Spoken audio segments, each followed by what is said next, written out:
అబ్రహాము నమ్మిన దేవుడా, నా పితరుల ఆరాధ్య దైవమా. అబ్రహాము నమ్మిన దేవుడా, నా పితరుల ఆరాధ్య దైవమా. ఇశ్రాయేలు కాపరి బహు గొప్ప నేర్పరి, నీకు సాటి ఎవరు యేసయ్యా. ఇశ్రాయేలు కాపరి బహు గొప్ప నేర్పరి, నీకు సాటి ఎవరు యేసయ్యా.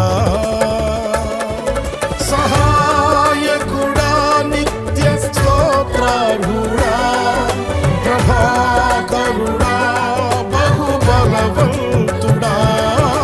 సహాయకుడా నిత్య స్తోత్రార్హుడా, ప్రభాకరుడా బహుబలవంతుడా. సత్యవంతుడా మహాపరిశుద్ధుడా, ఆరాధనకు యోగ్యుడా. అబ్రహాము నమ్మిన దేవుడా, నా పితరుల ఆరాధ్య దైవమా. ఇశ్రాయేలు కాపరి బహు గొప్ప నేర్పరి, నీకు సాటి ఎవరు యేసయ్యా.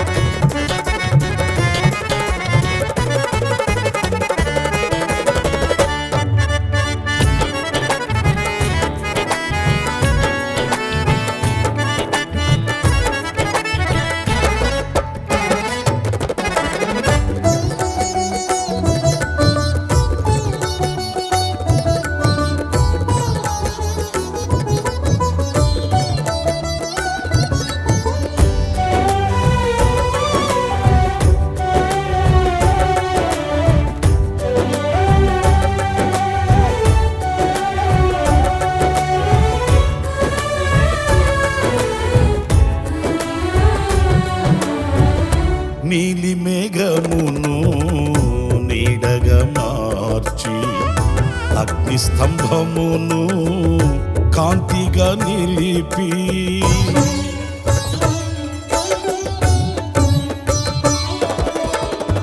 నీలి మేఘమును నీడగా మార్చి, అగ్ని స్తంభమును కాంతిగా నిలిపి, సైన్యములకు నీవే సారథిగా నిలిచి, నింగినంటిన గోడలు కుప్పగా కూల్చిన, సైన్యములకు నీవే సారథిగా నిలిచి, నింగినంటిన గోడలు కుప్పగా కూల్చిన, మా పక్షమై ఉన్న మహారాజువు నీవే.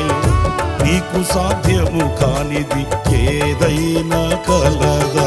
సహాయకుడా నిత్య స్తోత్రార్హుడా, ప్రభాకరుడా బహుబలవంతుడా. సత్యవంతుడా మహాపరిశుద్ధుడా, ఆరాధనకు యోగ్యుడా.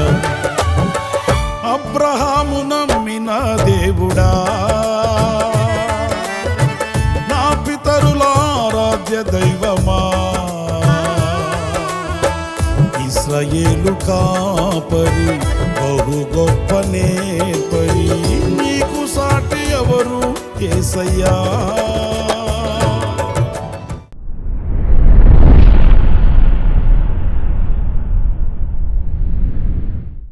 Praise the lord.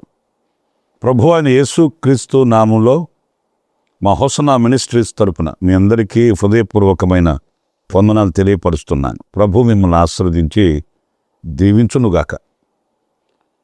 ప్రియులారా, చూడండి, అనేక విషయాలలో మనం ఎంతో జాగ్రత్త వహిస్తూ ఉంటాము. ఆరోగ్య విషయంలో, ఎన్నో జాగ్రత్తలు. ఈ రోజున ఆరోగ్య వ్యవస్థను గురించి నేను కొత్తగా చెప్పాల్సిన అవసరం ఏం లేదు. తీసుకునే ఆహారాన్ని మొదలుకొని అన్నీ ఆరోగ్యపరంగా తీసుకునవలసిన జాగ్రత్తలు ఎన్నో మనం విశ్లేషించి మరీ విశ్లేషించి ఆ జాగ్రత్తలు తీసుకుంటుంటాము. అలాగే ఆర్థిక పరంగా కూడాను ఈరోజు పరిస్థితులు ఎలా ఉన్నాయి, రేపటి రోజు పరిస్థితులు ఎలా ఉంటాయో మనకు తెలియదు. అంచేత మనం తీసుకునవలసిన జాగ్రత్తలు ఎంతో పటిష్టంగా ఉంటాయి. ఒక్క రూపాయి విషయంలో కూడా అంత జాగ్రత్త వహిస్తారు కొంతమంది. మంచిది. అలాగే కుటుంబపు విషయంలో కొన్ని జాగ్రత్తలు ఉంటాయి, పనిచేసే వ్యవస్థలో కొన్ని జాగ్రత్తలు ఉంటాయి. ఇలాగా అన్ని విషయాలలో మనం జాగ్రత్తలు తీసుకుంటుంటాం. ముందు చూపు కలిగి బ్రతుకుతూ ఉంటాము. అయితే పరిశుద్ధ గ్రంథంలో కూడా మనం తీసుకునవలసిన కొన్ని జాగ్రత్తల్ని మనం గుర్తించవచ్చు. ఉదాహరణకి ద్వితీయోపదేశకాండం 6వ అధ్యాయం 12వ వాక్యంలో చక్కటి మాట నేను చదువుతాను, మీరు వినండి. దాసుల గృహమైన ఐగుప్తు దేశములో నుండి నిన్ను రప్పించిన యెహోవాను మరువకుండా నీవు జాగ్రత్త పడుము. పిల్లలు చూడండి, ఈ వాక్య భాగంలో ఐగుప్తు దేశములో నుండి నిన్ను రప్పించిన, అది ఎలాంటి దేశము? దాస్యపు గృహమైనటువంటి ఆ ఐగుప్తు దేశంలో నుంచి నిన్ను రప్పించిన యెహోవాను. అంటే ఇశ్రాయేలీయుల గురించి మనం చదువుతున్న ఈ మాటలో ఐగుప్తులో ఇశ్రాయేలీయులు ఎలా ఉన్నారు? ఉద్యోగాలు చేసుకొని ఏదో 4 రూపాయలు సంపాదించుకొని వాళ్ళ భవిష్యత్తు ఆశీర్వదకరంగా ఉండాలని, పిల్లల భవిష్యత్తు క్షేమకరంగా ఉండాలని వాళ్ళు సంపాదన కలిగిన వారుగా లేరు. ఐగుప్తు దేశంలో భయంకరమైన అనుభవం ఏంటంటే వారే మట్టి తెచ్చుకోవాలి, మట్టి తొక్కాలి, ఇటుకలు కాల్చాలి, లెక్క అప్పగించాలి. అంత కఠోరమైన దాస్యపు అనుభవాలలో ఐగుప్తులో మెలిగారండి. రెక్కలు ముక్కలు చేసి శ్రమపడ్డారు, కానీ ప్రతిఫలం చూడలేని పరిస్థితి. అల్లాడిపోయి తల్లడిల్లిపోయారు. ఈ బానిసపు బ్రతకడం కంటే చనిపోవడం మేలు కదా అన్నట్లుగా. ఎందుకంటే దాసత్వం అనేది, బానిసపు బ్రతుకు అనేది బహుభయంకరమైన అనుభవం కదా. అందుచేత అల్లాడిపోయారు. దేవుడు వాళ్ళ మొర విని ఆ ఐగుప్తు దేశంలో నుంచి వారిని ఆయన విడిపించి వెలుపలికి తీసుకుని వచ్చాడు. ఎలా వాళ్ళని వెలుపలికి తీసుకుని వచ్చాడు అనేది చరిత్రలోకి మనం వెళితే ఆశ్చర్యకరమైనటువంటి అనుభవాలండి. ఏదో ఒక 10 రోజులు, 15 రోజులు, 4 రోజులు, 6 రోజులు అన్నట్లుగా అయితే ఏదో వాళ్ళు కూడా ప్రయాసపడి కష్టమో నష్టమో దాటొచ్చేశారు అని అనుకోవచ్చు. కానీ అలా కాదు. వాళ్ళని దేవుడు నడిపించుకొని తీసుకుని వచ్చిన అనుభవాలు చూస్తే గుండెలు చెదిరిపోతాయి. ఎందుకంటే 40 సంవత్సరాలు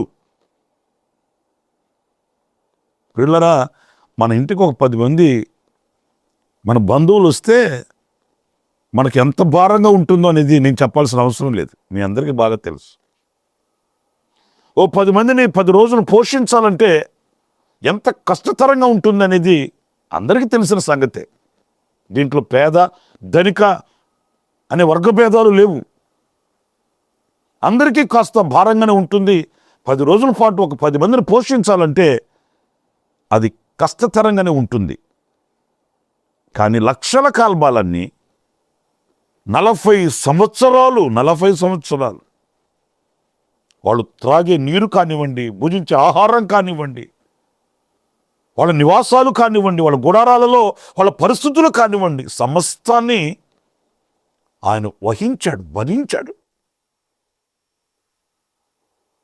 పగలు ఆ లక్షల కాల్బాలలో పిల్లలున్నారు, వృద్ధులున్నారు, స్త్రీలున్నారు, పురుషులున్నారు. ఎలాంటి హాని కలగకుండా పగలు మేఘస్తంభమై ఉన్నాడు, రాత్రి అగ్నిస్తంభమై ఉన్నాడు. ఎలాంటి కీడు సమీపించకుండా సముద్రాలని ఆయన ఎండగట్టాడు, నదుల్ని పాయలు చేశాడు, శత్రువుల్ని అణగదొక్కాడు. ఈ అరణ్య మార్గంలో వారిని సురక్షితంగా ఆయన గద్దగద తన రెక్కల మీద బిడ్డలను మోసినట్లుగానే అరణ్య మార్గంలో మోసుకుంటూ వచ్చాడు. అందుకే ఈ వాక్యంలో మనం చదువుతాము, ఆ ఐగుప్తు దేశంలో నుంచి వెలుపలకు రప్పించిన నీ దేవుడైన యెహోవాను నీవు మరచిపోకుండా జాగ్రత్త పడుము. ఎందుకంటే అది సాదాసీదా అనుభవం కాదు. ఏదో కాలు నొప్పి, వెన్ను నొప్పి, తలనొప్పి, పన్ను నొప్పి తగ్గించాడు, అబ్బాయికి ఉద్యోగం ఇప్పించాడు, అమ్మాయికి వివాహం చేశాడు, అంత మాత్రమే కాదండి. వారిని నడిపించుకొని వచ్చిన మార్గం ఎలాంటి మార్గం? ఏ నరుడు, ఏ వ్యక్తికి సాధ్యము కానిది సర్వశక్తి కలిగిన దేవుడు ఆ లక్షల కాల్భాలం యొక్క భారాన్ని ఆయన భుజముల మీద పెట్టుకుని మోసుకొని వచ్చాడండి. వాళ్ళు మాంసం కావాలంటే మాంసం ఇచ్చాడే. ఏ ఆధారం లేని చోట వాళ్ళకి దప్పికగా ఉన్నదంటే బండను చీల్చి సముద్రమంతా సమృద్ధిని ఆయన కలుగు చేశాడే. ప్రియ దేవుని బిడ్డలారా, అంత మహనీయుడైన దేవుని ఎలా మర్చిపోతారు? ఎలా మరవడానికి బుద్ధి కలుగుతుంది? అద్భుతాలు చేసిన తండ్రిని, మహత్కార్యాలు చేసిన దేవునిని ఏ రీతిగా మర్చిపోగలము? మర్చిపోతున్నారు కొంతమంది. చేసిన మేలు వాళ్ళకి గుర్తుండట్లేదు. ఏ మార్గంలో ఆయన వారిని నడిపించుకొని తీసుకుని వచ్చాడు, ఏ విధంగా పోషించుకొని తీసుకుని వచ్చాడు, ఎలా వాళ్ళ అక్కర్లు తీర్చాడు, ఎలా దేవుడు వాళ్ళని వెన్నంటి ఉన్నాడు అనేది మర్చిపోతున్నారు. ఆనాడే కాదు, ఈనాడు కూడా దిక్కు దశ లేని పరిస్థితులలో ఆయన బాహువు చాపి, ఆయన దండం చాపి ఆశ్చర్యమైన అద్భుతాలు చేసి ఆశ్చర్యకరంగా ఆదుకొనిన దేవుని యొక్క జ్ఞాపకాలు కొందరి హృదయాలలో లేవండి. ఏదో పరిస్థితులు మారే అనుకుంటున్నారు, నా కష్టకాలం తొలగింది అనుకుంటున్నారు, నాకు మంచి రోజులు వచ్చాయి అనుకుంటున్నారే. కానీ ఈ స్థితిలో నన్ను నిలబెట్టిన దేవునికి నేను ఎంత కృతజ్ఞుడనై ఉన్నాను అనే భావన చాలామందికి కనిపించట్లేదు. ప్రియులారా, దేవుని వాక్యం పలుమార్లు ఎందుకు మనల్ని హెచ్చరిస్తుంది? పలుమార్లు ఎందుకు మనల్ని తట్టి లేపుతుంది? పలుమార్లు మన ఎదుట ఎందుకు మనకు వివేకాన్ని కలుగు చేస్తుంది అంటే, జాగ్రత్త పడుము. ఆ దేవునిని, అంత గొప్ప ఘనకార్యాలు చేసిన దేవునినే మరిచిపోతే ఇంక అంతకంటే ద్రోహం మరొకటి లేదండి. కనుక మనం తీసుకునవలసిన జాగ్రత్తలలో ప్రప్రథమముగా మనల్ని ఐగుప్తు దేశంలో నుంచి, దాస్యపు గృహంలో నుంచి విడిపించి వెలుపలకు తీసుకుని వచ్చి మనల్ని స్వతంత్రులుగా చేసిన దేవునికి మనం కృతజ్ఞులమై ఉండాలి. ఆయన చేసిన మేలులను ఎప్పటికీ మరువకూడదు అనేది ఒక మాట. ఇంకొక మాట నేను మీకు జ్ఞాపకం చేస్తాను. అది న్యాయాధిపతుల గ్రంథంలో 13వ అధ్యాయం 4వ వాక్యాన్ని నేను చదువుతున్నాను, జాగ్రత్తగా ఆలకించండి. కాబట్టి నీవు జాగ్రత్తగా ఉండి ద్రాక్షరసమునే గాని మద్యమునే గాని త్రాగకుండుము, అపవిత్రమైనది ఏదైనను తినకుండుము. పిల్లలు చూడండి, ఈ వాక్య భాగంలో లోక సంబంధమైన కొన్ని సుఖభోగాలు ఉన్నాయండి. వాటి విషయంలో కాస్త జాగ్రత్తగా ఉండాలి అనేది ఈ రెండవ అనుభవాన్ని మనం గుర్తిస్తున్నాం. ద్రాక్షారసమైనను మద్యమునైనను, ఈ లోక సంబంధమైన ఈ సుఖానికి సంబంధించిన ఈ పాపభూయిష్టమైన అనుభవాల్ని మనం దగ్గరకు రానివ్వకుండా జాగ్రత్త పడాలంట.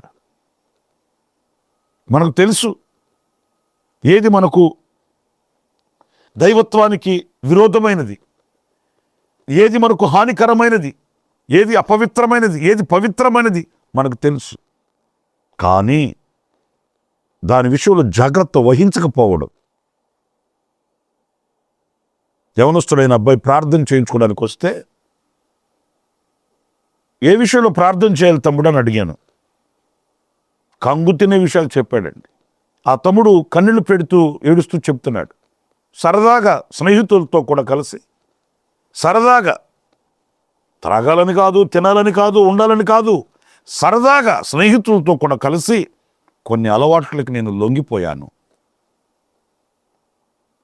ఇప్పుడు ఆ అలవాట్లు నన్ను ఒక భయంకరమైన పరిస్థితికి తీసుకుని వెళ్ళిపోయాయి.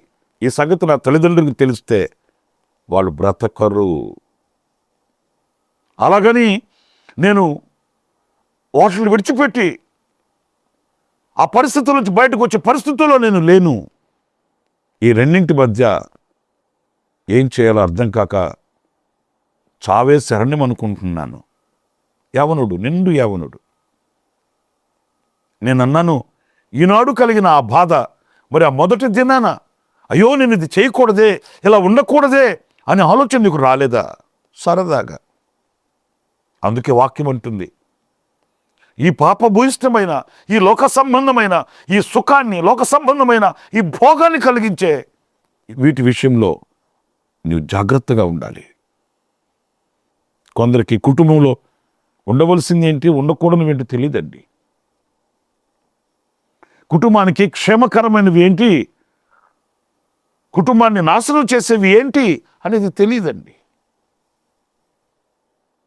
పిల్లల చేతుల్లో కూడా అవే ఉంటాయి, పెద్దల చేతుల్లో కూడా అవే ఉంటాయి.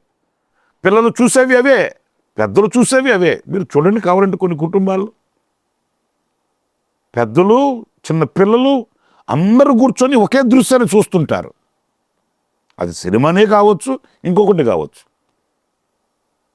నేను ఒక్క మాట అడుగుతున్నానండి, చిన్న పిల్లల్ని ప్రక్కన కూర్చొని పెట్టుకొని ఆ సినిమాలు చూపించుకుంటూ మీరు మురిసిపోతున్నారంటే మీకు ఒకే ట్రీట్మెంటు, మీ పిల్లలకి ఒకే ట్రీట్మెంటా? మీరు చూసేది ఒకే దృశ్యము, మీ పిల్లలు చూసేది ఒకే దృశ్యాలా? ఎంతవరకు మీకు క్షేమం అది? ఎంతవరకు మీ పిల్లలకు క్షేమం అది? ఆ మంచి ఉంది కదండి, ఆ మంచిని సేకరిస్తానండి.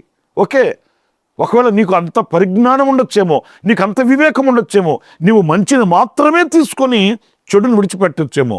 ఒకవేళ నీ టాలెంట్ అయి ఉండొచ్చు. మరి నీ పిల్లల పరిస్థితి ఏంటి? వాళ్ళు మంచిని మాత్రమే పక్కన విడిచిపెట్టి చెడును మాత్రమే తీసుకుంటే వాళ్ళ మనసు నీకు తెలుస్తుందా? ఒకని హృదయం ఒకనికి అర్థమవుతుందా? మరి ఏ విషయంలో జాగ్రత్తగా ఉంటున్నాం మనం? నా ప్రియమైన సహోదరులారా, మనం తినే, మనం త్రాగే విషయంలో కూడా ఆ జాగ్రత్తని మనం కలిగి ఉండాలి, పాటించాలి. ఆ జాగ్రత్తని మనం తెలుసుకోవాలి. చూడండి, శాంసన్ తల్లిదండ్రులతో చెప్పిన మాట ఇది. కానీ శాంసన్ పరిస్థితి ఎలాగా క్షీణస్థితికి దిగజారిపోయింది అనేది నేను మీకు మరలా క్రొత్తగా చెప్పాలనా? ఏ ఫిలిస్తీయుల యొద్దకు వెళ్ళొద్దు అని దేవుడు ఆజ్ఞాపించాడో అక్కడికే వెళ్ళాడు. ఏం చేయొద్దని దేవుడు అతనికి ఆజ్ఞాపించాడో, అతని తల్లిదండ్రులకి తెలియపరిచాడో అదే చేశాడు. ఏ ద్రాక్ష తోటల మధ్యలో వెళ్ళకూడదో ఆ మార్గంలోనే వెళ్ళాడు. శాంసన్ గురించి ఒక్క మాట నేను మీతో చెప్తాను. శాంసన్ పతనమైపోవడానికి కారణం అతని సొంత నిర్ణయాలు. అతని సొంత నిర్ణయాలండి. తల్లిదండ్రుల నిర్ణయం తీసుకోలేదు, పెద్దల నిర్ణయం తీసుకోలేదు. అతనికి ఏది తోస్తే అది చేసుకుంటూ సొంత నిర్ణయాలకి బానిస అయిపోయాడు. అతని సొంత నిర్ణయాలే అతన్ని పతనానికి తీసుకుని వెళ్ళాయి. జాగ్రత్త లేకపోతే మనం చాలా కోల్పోయిన వారం అవుతాం. శాంసన్ వివేచించలేకపోయాడు. అయ్యో, నాకు పెద్దలు ఉన్నారు, నాకు తల్లిదండ్రులు ఉన్నారు, నేను పుట్టక మునిపే దేవుడు తెలియపరిచిన నిబంధన ఇది. నేను పుట్టక మునిపే దేవుడు గొప్ప ప్రణాళికను ఆయన తెలియపరిచాడు. నేను ఎలా ఆ ప్రణాళికని విడిచిపెట్టకూడదు కదా అనే వివేకం లేకుండా ప్రవర్తించాడు.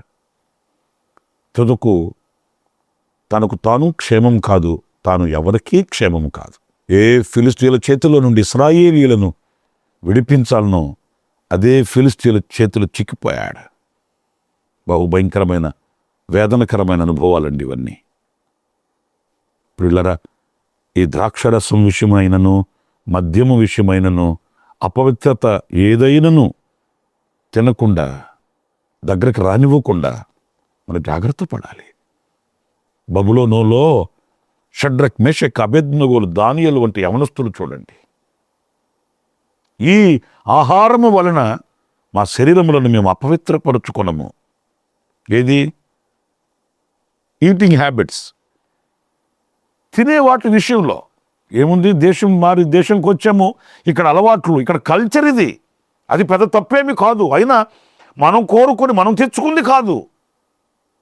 ఒకరి చేతిలో మనం ఉన్నాం, వాళ్ళు ఏది చెప్తే అది మనం వినాలి, కనుక మనం తినాలి అని అనుకోలేదు. ఆ స్థితిలో కూడా వాళ్ళు పవిత్రతను కాపాడుకున్నారు. అందుకే రాజ్యంలో కొనియాడబడ్డారు, పరిస్థితుల్ని మార్చగలిగారు, అగ్నిని చల్లార్చగలిగారు, సింహాల నోళ్లు మోయగలిగారు. ఆ జాగ్రత్త. మరి మనం ఎలా ఉన్నాము, మనం ఏ స్థితిలో ఉన్నాము అనేది మనం గుర్తు చేసుకోవాలి. ఇంకో చిన్న విషయం కూడా నేను మీతో చెప్తాను. అది మత్తయి సువార్త 16వ అధ్యాయం 6వ వాక్యాన్ని నేను చదువుతున్నానండి, జాగ్రత్తగా వినండి. అప్పుడు యేసు చూచుకొనుడి, పరిసయ్యులు సద్దూకయ్యులు అనువారి పులిసిన పిండిని గూర్చి జాగ్రత్త పడుడని వారితో చెప్పెను.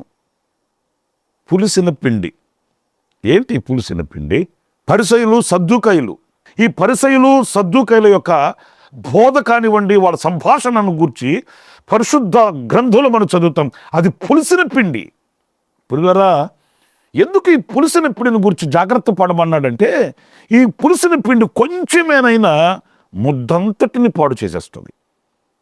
వారి బోధ, వారి సంభాషణ కొంచెమేనైనా మనసుని కలత చెందించి, మనసుని కలవరపరిచి, మనసుని కల్ముషంతో నింపేస్తుంది. ఈ పులిసిన పిండి ఎంతో అవసరం లేదు, కొంచెం చాలు. ఆ కొంచెం పులిసిన పిండి ఏం చేస్తుంది? ముద్దని దేనికి పనికి రాకుండా చేసేస్తుంది. పులిసిపోయింది, పడేయండి, బయట పడేయండి. ఎందుకు పులిసిపోయింది? ఎంత పులిపిండి కలిసింది? కొంచెమే. కొందరు మనతో గంటలు గంటలు మాట్లాడాల్సిన అవసరం లే, 2-3 మాటలు మాట్లాడితే చాలు, మనకున్న విశ్వాసం అంతా పోద్ది. కొందరు మనతో రోజులు తరబడి ప్రయాణం చేయాల్సిన అవసరం లే, 1 గంట మనతో కూర్చుంటే చాలు, మనకున్న దైవత్వం అంతా పోద్ది. వాళ్ళు అట్లా మాట్లాడుతారు, అలాంటి విషయాలు చెప్తారు వాళ్ళు. చాలామంది భక్తులు ఉన్నారండి, ఫలానా భక్తుడు చూడు, ఫలానా భక్తుడు చూడు, ఫలానా వ్యక్తులు చూడు. మరి వాళ్ళందరూ క్రైస్తవులే కదా, వాళ్ళంతా భక్తులే కదా, దీంట్లో తప్పేముంది? ఇలాగ మన మనస్సుని, మన మైండ్ వాష్ అవుట్ చేస్తారు. ఈ పరిసయ్యులు సద్దూకయ్యులు వాళ్ళ యొక్క బోధలు ఎలా ఉంటాయంటే, మంచి చేసినట్లుగానే ఉంటాయి, మేలు చేసినట్లుగానే ఉంటాయి, కానీ అది తుదకి దైవత్వానికి మనల్ని ఎడమ చేసేస్తాయి. ఆ పులిసిన పిండి ఏదో చేదైన అనుభవాలు మనసులో విత్తడం. మీకు ఎందుకు ఒక చిన్న మాట చెప్తాను. ఒక గుడ్డెత్తని ప్రభు బాగు చేశాడు, అందరూ సంతోషించాలి కదా. ఒక కనులు లేని గుడ్డివాడు బాగుపడితే సంబరాలు చేసుకోవాలి, సంతోషించి గంతులు వేసి ఆ వార్త ప్రకటన చేయాలి. మనలో ఒకడు గుడ్డివాడు బాగుపడితే ఎంత సంతోషం ఉండాలి? లేదు, చుట్టుముట్టేశారు ఆ గుడ్డివాడిని. నిన్ను బాగు చేసింది ఎవడరా అంటాడు. పాప మా గుడ్డెత్తని చెప్పాడు, ఎవరో యేసు ప్రభు, యేసయ్య నన్ను ముట్టాడు, స్వస్థపడ్డాను నేను అంటే, ఆయన ఎవరో తెలుసంటారా నీకు? పిచ్చి పిచ్చి మాటలని చెప్తున్నారండి. ఏం కుళ్ళిన సమాజం అండి. బాగుపడ్డవాడిని చూసి సంతోషించి ఆనందించి, వానికి ఇంకా కొన్ని మేలైన మాటలు చెప్పి మన జీవితాన్ని కట్టేటట్లు ఉండాలి, కానీ కట్టబడిన దాన్ని కోల్దోసేటట్టు ఉండడం ఏంటండి? కూడా తాగుబోతాయి, కుటుంబాన్ని పట్టించుకోకుండా, ఇల్లు పట్టించుకోకుండా, ఒళ్ళు పట్టించుకోకుండా కాలువల దగ్గర పడుంటే ఎవరు పట్టించుకోరు. ఆడు ఇంటికి ఒంటికి చెడులు వాడి కాలువల దగ్గర కక్కుకొని ఆడు పడుంటే ఎవడు పట్టించుకోడు, ముక్కు మూసుకొని వెళ్ళిపోతారు. అదే వ్యక్తి కనుక బాగుపడి బైబిల్ పట్టుకుని మందిరానికి వస్తుంటే ఎన్ని నోర్లు మాట్లాడతాయో. అదే వ్యక్తి లేచి ఆడు పవిత్రుడై పరిశుద్ధుడైన దేవుడిని గుర్తించి తలబట్టలు కట్టుకుని బైబిల్ పట్టుకొని దేవుని మందిరానికి వస్తున్నాడు అనుకో, అబ్బో ఆ మతంలో చేరేవా, నువ్వు కూడా పరిశుద్ధుడు అయిపోయావా, ఇలాంటి సూటిపోటి మాటలతో వేధిస్తారండి. మరి చెడి పడి ఆ కాలువల దగ్గర దరిద్రతలు పడి ఉంటే ఎవడన్నా పట్టించుకున్నాడా? అప్పుడు కులం వచ్చిందా? అప్పుడు మతం వచ్చిందా? మరి ఆనాడు ఈనాడు మాట్లాడాయా? లేదు. ఆడు మనసులో కొంచెం పరివర్తన చెంది, మార్పు చెంది, బైబిల్ పట్టుకొని పరిశుద్ధంగా ఉండడానికి అడుగులు వేస్తే ఎంత చేదుని విరజిమ్ముతారో. గుడ్డివాడు బాగయ్యాడు, సంతోషించాలి. ఆడి మనసును చెడపడానికి ఆయన ఎవరో నీకు తెలుసా? ఆ యేసు అని అతను నీకు తెలుసా? ఎలాంటి వాడో నీకు తెలుసా? నాకు బాగా సంతోషాన్ని కలిగించిన మాట ఏంటంటే, ఆ గుడ్డివాడు అంటాడు, ఒరే బాబు, ఆయన ఎవరో మీరు చెప్తున్నారు కదా, ఏదేదో చెప్తున్నారు కదా, నాకు తెలియదు, ఎందుకంటే నేను గుడ్డోడిని కనుక ఒకప్పుడు. అయితే ఒకటి, నేను ఒకప్పుడు గుడ్డివాడిని, ఇప్పుడు నేను చూచుచున్నాను. ఎంత గొప్ప మాట. మీరు చెప్పేవన్నీ పక్కన పెట్టండి. మీ పులిసిన పిండిని గురించి నేను ఒకటే చెప్తున్నా, మీరు మీ మాటలన్నీ ప్రక్కన పెట్టండి. నేను చెప్పేది ఒకటే, ఒకప్పుడు నేను గుడ్డివాడిని, ఇప్పుడు చూస్తున్నా, నా కనులు ఆయన తెరిచాడు. ఘాటైన సమాధానం అండి. ఎందుకంటే మరి మీరు చెప్తున్నట్లుగా ఆయన అలాంటి వాడైతే నా కనులు ఎలా ఆయన తెరవగలడు? నా కనులు తెరిచే శక్తి ఆయనకి ఎక్కడిది? మరి దీనికి మీరు చెప్పేదానికి పొంతం లేదు కదా. మనసున్న మనుషులైతే అక్కడే కుప్ప కూలుతారు. ఎందుకంటే మీరు చెప్పే బోధలు వేరు, మీరు చెప్పే మాటలు వేరు, నాకు జరిగిన అద్భుతం వేరు. మీరు చెప్తున్నట్లుగా నాకు జరగలేదు. నా కనులు తెరవబడ్డాయి, నేను చూస్తున్నా, ఇప్పుడు నా కనులు ప్రకాశిస్తున్నాయి, మిమ్మల్ని అందరినీ తేటతెల్లగా చూడగలుగుతున్నాను. ఆయనే నా కళ్ళు తెరిచింది. మరి మీరు చెప్పే మాటలేమో భిన్నంగా వేరుగా ఉన్నాయి. ఎలా పొంతన కుదురుతుంది? నిజమే. అంత జాగ్రత్త మనకు లేకపోతే మన మనస్సును చెరిపే బోధలు ఎన్నో పుట్టుకొస్తున్నాయి. ఈరోజు సోషల్ మీడియా ఓపెన్ చేస్తే ఎవరేం చెప్తున్నారో మనకు అర్థమే కావట్లే. ఎవరికి తోచింది వాళ్ళు, ఇది లేఖనానుసారమా, ఇది దైవ సంబంధమైనవా వివేచించే జ్ఞానం మనకు లేకపోతే మనం చాలా ప్రమాదంలోకి వెళ్ళిపోతామండి. అయ్యో బాబు, టెక్నాలజీ పెరిగింది అని సంతోషించాలనా? సదుపాయాలు మనకు అందుబాటులోకి వచ్చాయని ఆనందించాలనా? లేకపోతే టెక్నాలజీ అనే ముసుగులో తీరని లోటు కలుగుతుందని వ్యధ చెందాలని మనకు అర్థం కావట్లేదు. విశ్వాసకి విశ్వాసంలో పట్టు తొలగిపోయే రోజులు ఇవి. జాగరూకులం కాకపోతే ఈ పరిసయ్యులు సద్దుకయ్యులు అనే ఈ పులిపిండి విషయంలో మనం జాగ్రత్తగా ఉండకపోతే మనసు చెడిపోద్ది, మనసు పాడైపోద్ది. నా ప్రియమైన సహోదరులారా, నేను 3 విషయాలు మీతో చెప్తూ వచ్చాను. 1, దాసుల గృహమైన ఐగుప్తులోంచి మిమ్మల్ని వెలుపలికి తీసుకుని వచ్చిన మీ దేవునిని మరువకుండా జాగ్రత్త పడాలి. 2, ఈ లోక సంబంధమైన సుఖభోగం లేక అది ద్రాక్షారసమైనను మద్యమైనను త్రాగకుండా అపవిత్రత ఏదైనా దరిచానకుండా మనం జాగ్రత్త పడాలి. 3వ విషయంలో ఈ పరిసయ్యులు సద్దుకాయలని పులిపిండి విషయంలో మనం జాగ్రత్తగా ఉండాలి. దేవుడు ఆ రీతిగా మనల్ని కంచి వేసి కాపాడునుగాక. ప్రభు మనల్ని పదిలపరచునుగాక. తలలో ఉంచండి, చిన్న ప్రార్థన చేసుకుందాం. సత్యస్వరూపి అయిన ప్రభువా, మీకు వందనాలు చెల్లిస్తున్నాను నాయన. మేము అనేక విషయాల్లో జాగ్రత్త వహిస్తుంటాం. ఆరోగ్య విషయమని, ఆర్థిక సంబంధమైనటువంటి విషయాలలో, కుటుంబపు విషయాలు, ఇలాగా అనేక విషయాల్లో మేము జాగ్రత్త వహిస్తుంటాము.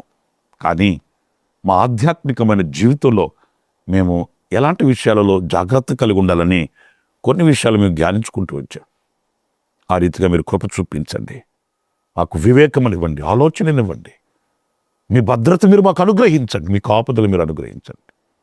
కుడికైనను ఎడమకైనను తొలగక మిమ్మల్ని చూస్తూ మా పరుగు పందెంలో పరిగెత్తడానికి ఓర్పును, నేర్పును, సహనాన్ని, సంతోషాన్ని మీరు కలిగించి మమ్మల్ని మీ చిత్తానుసారంగా నడిపించమని మమ్మల్ని మీ చేతులు సమర్పించుకుంటూ, ఎవరైతే ఈ మాటలు వింటున్నారో, ఎవరి హృదయంలో తీర్మానం చేసుకుంటున్నారో వారిని అందరిని స్థిరపరచమని యేసు నామములో ప్రార్థన చేసి వేడుకొనుచున్నాను తండ్రి. Amen, amen, amen. ప్రభు మిమ్మల్ని ఆశీర్వదించి దీవించునుగాక. ఈ దినమంతా విశేషమైన కృప నా దేవుడు మీకు అనుగ్రహించునుగాక. ఆమెన్.